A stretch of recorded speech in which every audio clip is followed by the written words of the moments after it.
Meu nome é Beatriz, tenho 78 anos.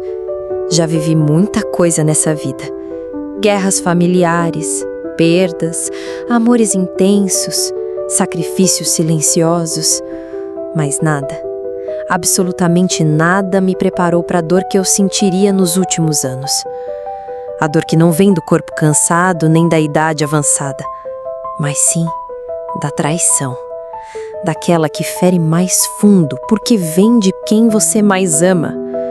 Eu não sou uma mulher de reclamar da vida, muito pelo contrário. Sempre fui firme, calejada, acostumada com os tropeços do destino. Mas confesso, dessa vez eu quase desabei. Hoje eu vim contar para vocês a história de como a minha própria filha, sangue do meu sangue, falsificou o meu testamento enquanto eu estava entre a vida e a morte, num leito de hospital. E se você acha que isso parece história de novela, posso garantir, é real. Real, crua e devastadora. Tudo começou de forma sutil, como toda traição, com pequenos gestos, pequenas mudanças de comportamento, palavras ditas com cuidado demais. Mas antes de chegar lá, preciso contar um pouco da nossa história, da minha família, de como construímos tudo do zero, com muito suor.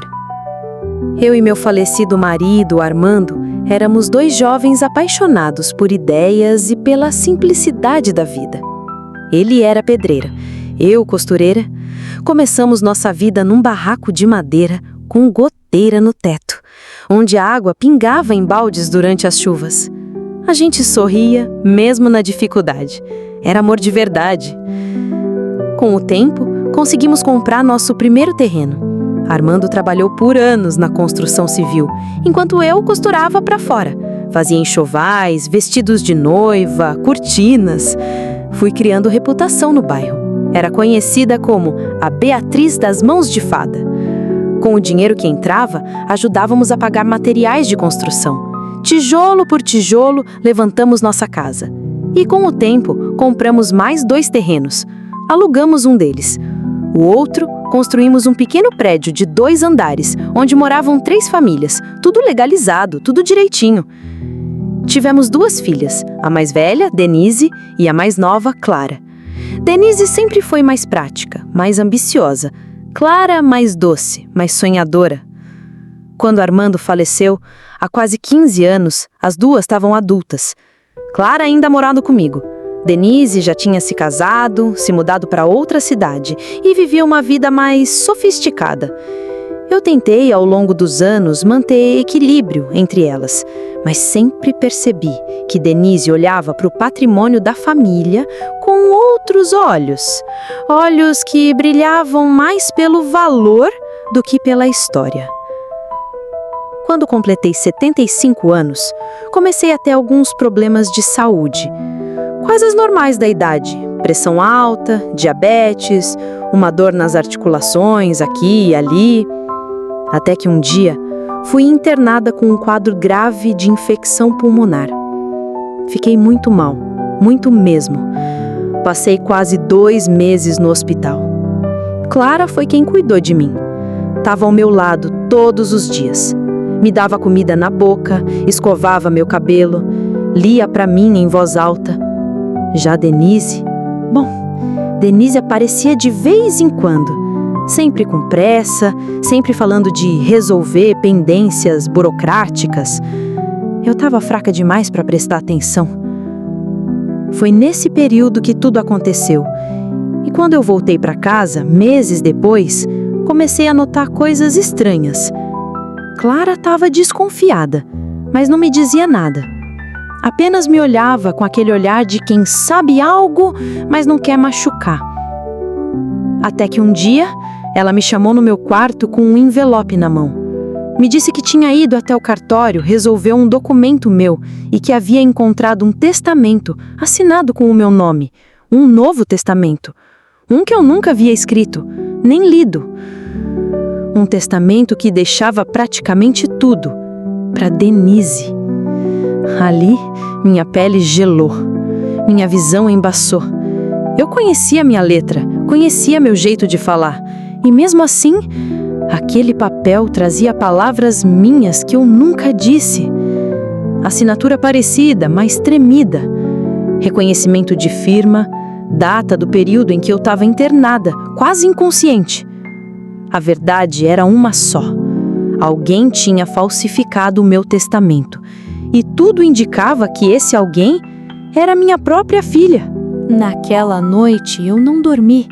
Virei de um lado para o outro, tentando encontrar uma explicação inocente para tudo aquilo.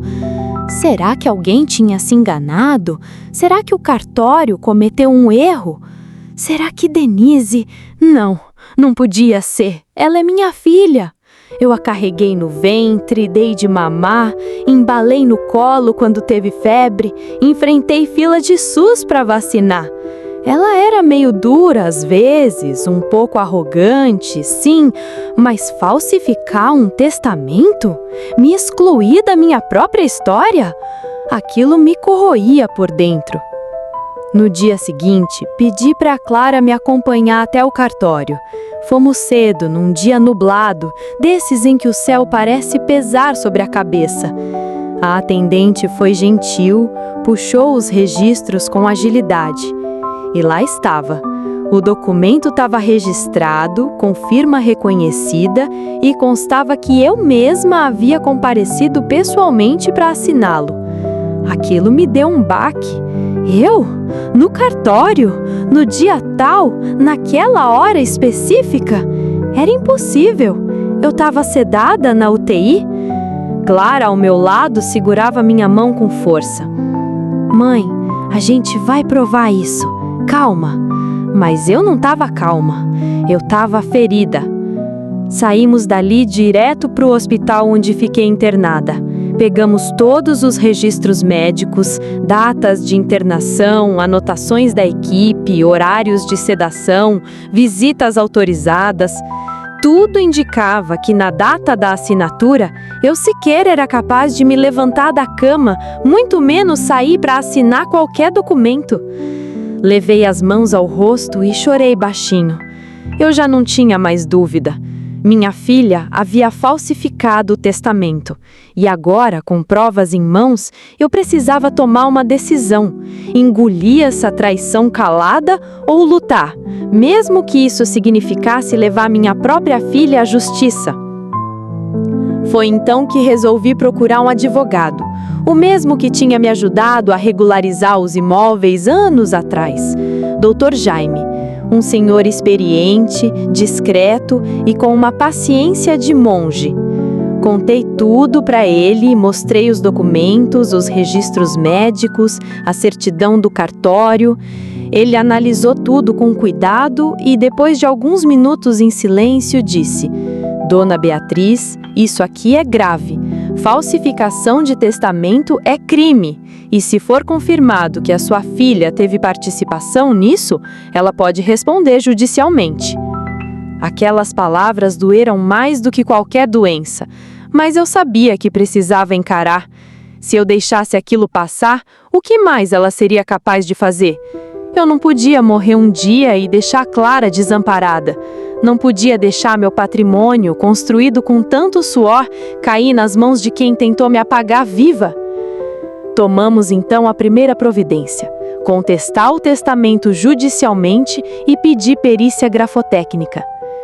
Nas semanas seguintes, minha vida virou de cabeça para baixo. Eu que achava que passaria a velhice regando minhas plantas e costurando roupinhas de bebê para os netos, agora estava envolvida num processo jurídico contra minha própria filha. Clara foi meu esteio. Me levava ao fórum, me explicava os termos jurídicos que eu não entendia, segurava minha mão quando eu desabava no banco da praça depois das audiências, e a cada novo documento anexado ao processo, a verdade se confirmava. Denise havia forjado tudo. A perícia grafotécnica comparou minha assinatura do Novo Testamento com dezenas de documentos antigos. Conclusão? Era uma imitação, muito bem feita, mas não autêntica. A caligrafia também apresentava traços diferentes. O perito escreveu: fortes indícios de falsificação intencional com finalidade de alteração patrimonial. O promotor pediu então que Denise fosse ouvida. E foi nessa audiência que eu vi algo que me destruiu por dentro. Ela não demonstrou remorso, disse que estava apenas antecipando os desejos da mãe, que achava que eu não estava mais em condições de gerir meus bens e que Clara sempre foi irresponsável, por isso não merecia nada. Eu olhava para ela, sentada ali, vestida com aquela blusa de seda, cara, falando com voz fria, como se estivesse dando uma entrevista de emprego, e me perguntava: aonde é que eu errei? Depois daquela audiência, voltei para casa com o peito esmagado. Clara me ajudava a subir as escadas enquanto eu tentava conter as lágrimas. Mas não eram lágrimas de fraqueza, não. Eram de frustração. Porque mesmo diante de tudo, mesmo diante das provas, mesmo depois de ver a filha que eu pus no mundo me acusar de ser incapaz, uma parte de mim ainda queria acreditar que havia amor ali, que talvez ela tivesse confusa, pressionada, iludida por alguém. Mas quanto mais os dias passavam, mais os detalhes surgiam e mais eu percebia, não havia confusão. Havia cálculo, frieza, ganância. O doutor Jaime me ligou alguns dias depois da audiência. Disse que a juíza tinha autorizado o acesso ao histórico bancário de Denise nos últimos meses. E o que encontramos foi ainda mais perturbador. Durante o período da minha internação, ela movimentou altas quantias da conta conjunta que mantínhamos para a administração dos imóveis, transferiu valores para contas pessoais, fez saques em caixas eletrônicos e até comprou um carro novo em nome de terceiros. E mais, uma das testemunhas que assinou o falso testamento era um antigo funcionário da empresa do marido dela, ou seja, estava tudo armado. Na audiência seguinte, Dr. Jaime foi direto. Apresentou os documentos bancários, as perícias e pediu a anumação imediata do testamento falso, além de abertura de processo criminal por falsificação e fraude patrimonial. A juíza, com semblante sério, disse que tomaria providências. Denise, dessa vez, não estava tão segura. Sua postura era outra. Evitava olhar para mim. Talvez pela primeira vez, sentia que o jogo não estava mais a seu favor. Mas ali, naquele tribunal, algo ainda me corroía. Eu precisava falar. Fui autorizada a depor. Me levantei, com dificuldade, e olhei nos olhos da juíza. E disse: Excelência, eu não estou aqui apenas por papéis ou por dinheiro. Eu estou aqui porque fui traída no momento em que mais precisei de amor. Enquanto eu lutava para respirar num leito de hospital, minha filha lutava para apagar minha existência com uma caneta. Isso não é só crime, é crueldade. A sala ficou em silêncio. A juíza apenas assentiu com a cabeça. Aquilo não foi só um desabafo, foi minha alma falando. E naquele momento algo em mim começou a se curar. Não porque a justiça estava sendo feita, mas porque eu estava resgatando a mim mesma, a mulher forte que sempre fui, a mãe que se negava a ser vítima. Nas semanas seguintes, a decisão foi publicada. O testamento falsificado foi oficialmente anulado. A justiça reconheceu a fraude e determinou a abertura de inquérito contra Denise. Também me devolveu os poderes sobre todos os meus bens. E mais, suspendeu qualquer tipo de movimentação financeira feita durante minha internação, permitindo a recuperação parcial do que havia sido retirado. Mas a vitória judicial não trouxe alívio completo, porque a ferida emocional, essa ainda sangrava. Ver Clara chorando sozinha no quarto, perguntando por que a irmã fez aquilo, me partia em pedaços, porque apesar de tudo, ela ainda amava Denise, e eu também. Amor de mãe, minha filha, é como raiz de árvore, mesmo depois de cortada, ainda pulsa por um tempo. Mas eu precisava seguir. Decidi que era hora de reorganizar minha vida, Com a ajuda de Clara e do advogado, refiz meu testamento. Dessa vez com o máximo de transparência. Registrei tudo em vídeo, deixei cópias com o meu contador, com o cartório e com a própria Clara. Não para excluir Denise, não, mas para proteger o que é justo. Eu deixei uma parte mínima para ela, porque mesmo decepcionada, eu não queria carregar ódio no coração. Mas o que é da Clara, o que ela cuidou, o que ela protegeu, isso eu fiz questão de garantir. Os meses seguintes foram silenciosos. A justiça caminhava com a lentidão habitual e eu, com minha bengala e minha fé, fui reconstruindo os pedaços da minha vida como quem costura um tecido rasgado. Aos poucos, fui retomando a minha rotina. Passei a cuidar do jardim novamente, voltei a fazer bolos para as vizinhas e aos domingos recomecei o hábito de tomar café com Clara na varanda. Era nesses momentos que a gente falava de tudo e às vezes de nada. Porque às vezes o silêncio entre duas pessoas que se amam é mais curativo do que 1000 palavras. Mas havia uma coisa que Clara não sabia, algo que eu escondi por décadas, um segredo que guardei como quem protege uma joia embaixo do colchão. E foi esse segredo que me salvou. Anos atrás, quando o Antônio ainda era vivo, a gente teve um problema com um sócio desonesto. Perdemos uma quantia enorme. Foi um baque, mas também uma lição. Foi nessa época que eu, desconfiada do mundo, decidi fazer um movimento discreto. Peguei uma parte do que restava, vendi uma casinha que herdara dos meus pais e depositei tudo em uma conta separada. Uma conta em meu nome de solteira, que ninguém sabia que existia. Nem Antônio, nem Clara, nem Denise. Era meu seguro invisível, meu último abrigo.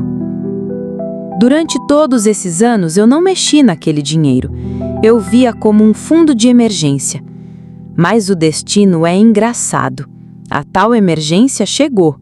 E foi esse dinheiro que me permitiu pagar o Dr. Jaime, as custas do processo, as perícias. Foi esse dinheiro que me deu independência para lutar. E agora, com a tempestade passando, eu decidi revelar esse segredo a Clara. Chamei ela para sentar comigo na cozinha. Fiz chá de camomila, como antigamente. Ela estava séria, talvez ainda abalada com tudo o que vivemos. E eu disse: "Filha, tem uma coisa que eu preciso te contar." E assim, abri o coração. Contei sobre a conta, sobre o dinheiro, sobre a escolha que fiz lá atrás.